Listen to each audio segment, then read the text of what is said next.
তোমরা হয়তো জানো ডাইনি বুড়ি মানুষের রক্ত খেতে পছন্দ করে।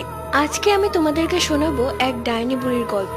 এক মহিলা তার স্বামীকে নিয়ে একাই থাকতো। সে 7 মাসের গর্ভবতী ছিল, তাই তাকে কড়াভাবে বলে দেওয়া হয় রাতের বেলা যত প্রয়োজনই হোক স্বামীকে ডাক দিতে, একা যেন বাহিরে বের না হয়। কিন্তু সে মহিলা ছিল অনেক সাহসী।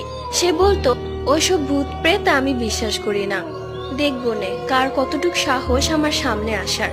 একদিন রাতের বেলা তার বাথরুমে যাওয়ার প্রয়োজন হয়। সে তার স্বামীকে ডাক দেয় না, একাই চলে যায়।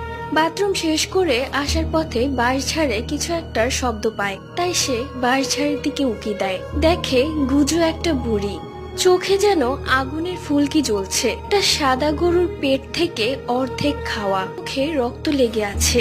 এই দৃশ্য দেখে মহিলাটা এক চিৎকার দিয়ে অজ্ঞান হয়ে পড়ে যায়। পরবর্তীতে তার বাচ্চাটাকে আর বাঁচানো যায়নি, গর্ভপাত হয়।